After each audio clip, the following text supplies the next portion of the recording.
Hey, what's up guys? This is Anthony from Anthony's Customs, and for this review, we are looking at the Marvel Legends Supervillains Jigsaw. This was a Walgreens exclusive that I wasn't able to track down until now, but I wanted to review it because I know a lot of you guys care about Jigsaw. We don't have a lot of figures of him, and I wanted to get the review on my channel since I bought the figure, so here it is. There's actually some stuff to talk about, kind of. There's some really good things on this figure and then some things that are terrible poo-poo. So let's go ahead and get it off the stand and take a closer look. This guy stands roughly 16.5 centimeters. That's going to make him pretty close to 6.5 inches. And that's going to make him just about kissing height for Darwin. So that's pretty good. And let's go ahead and talk about the aesthetic after we do a question of the day. Which look do you like best for Jigsaw? I think the suit is the way to go, personally. Not a fan of the Punisher look. I'm not familiar enough with the character to know any more than that, but I know I have seen him in the Punisher outfit, and I didn't like it. You guys can let me know if you want to elaborate on that if you're very familiar with Jigsaw. I know very little about Punisher and his characters, so. Okay, let's talk about the aesthetic. The suit body is not great still. Still looks pretty goofy if you ask me. If you pose it, you won't notice as much.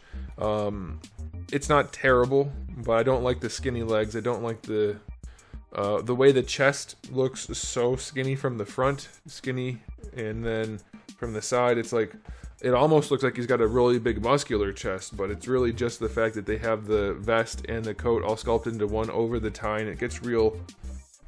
It looks like he's wearing a fat suit or something. It looks weird. So I really hate the way this guy's body looks, and maybe you can hide it with posing. But that's not the star of the show, which is unfortunate, but you could at least take the head. He has a really nicely done head sculpt, and the paint job is good too. You can see all the little details in there. It looks really, really good. Really good.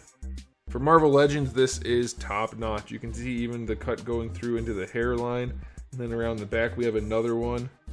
They nailed the head sculpt. I think they did a really good job. His eyes might still be a little bit wide, maybe, but not so bad. So yeah, the head sculpt saves the body, but the body looks like straight crap because there's no shading. It's just this cream color, and it's not sculpted especially well, and the articulation makes it look gangly and weird. But pose him holding something and doing a slight pose and you'll be fine. They did paint the buttons. I like that, but that's about it. It's not particularly impressive looking. So if I was rating the head, it'd be like a 9, 9.5. The whole figure, the body doesn't look good. The big fat part right here looks really goofy. At certain angles, he actually looks fat. If you look at him directly from the side, it looks okay. Directly from the front, it looks passable. But the 3/4 view is rough. Oh, the neck thing, the neck brace. I don't like the way they did it because it goes under the jaw. It actually goes under the jawline. And on top of the bow tie, and it's just too clumsy. Like, it's decent from a distance, but overall it looks pretty cheap. So aesthetically speaking, I'm gonna give this figure a 7. The head looks great, but the rest is pretty bad. As far as accessories go, no alternate hands. You do get a trigger finger hand though with the vertical hinge, that's nice, and a gripping hand with a vertical hinge also, that's nice.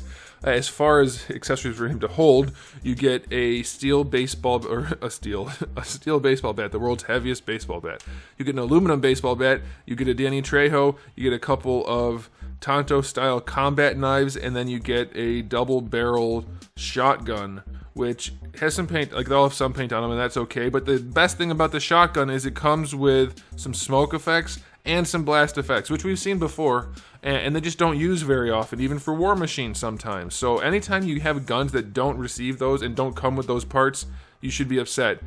They already have the molds, and that's not enough plastic. We should be getting those for every gun ever going forward, but those are awesome accessories. And I liked it for the Danny Trejo. They did put the little rivets on there. They painted that, so that's nice. They don't have to do that kind of thing. They don't often, and people don't care, but they did, so I like it. So accessory-wise, 9 out of 10. Maybe a fist hand or a gripping hand or something like that would be cool, but otherwise I'm perfectly happy with what we got there. Now, as far as articulation goes, the head is on a ball hinge. It does pop off very easily. As you saw, I was just trying to lean it back and it popped right off. I'm guessing because this got in the way a little bit. But you're going to be able to pose it well enough, but the neck thing is just going to kind of wedge around underneath his head, so that's kind of a bummer. Shoulders go up better than horizontal, that's fine. Full rotation, bicep swivel, double jointed elbow. This is an old body, you've seen it all before. Wrists have a swivel and a hinge. Torso articulations are going to be a swivel. There's no way you're doing anything else practically with that. Hips go out to the side enough for like some kind of posing, which is fine for him. Nothing crazy. That's okay. The jacket does get in the way for the legs going forward. The jacket is so thick. Look how thick that plastic is. It doesn't need to be. This piece isn't. This isn't. The hair's not. Like, why is the jacket so damn thick? Damn, it's so thick. Not like Catwoman, but you know what I mean. Okay, double jointed knees are okay. Proportions aren't terrible on this one. Ankles go all the way back and a little bit forward, and you get a nice ankle rocker because it's a true ball hinge ankle, which is awesome, except it's on a figure that you're not going to pose very much. But yeah, he'll pose well enough. It's not great, but it'll be okay. It'll be okay. So I'll give the articulation on this guy a 7. It's fine for a suited figure. I think it's okay.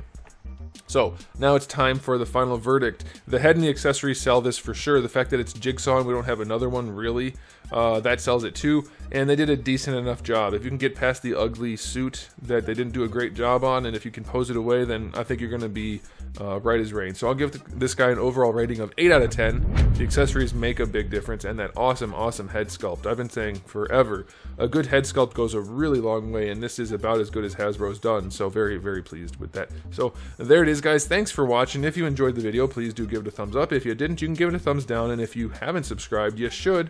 I have new videos every day but Wednesday, and thousands already on the channel. So make sure you come back for all of that. And in the meantime, keep collecting.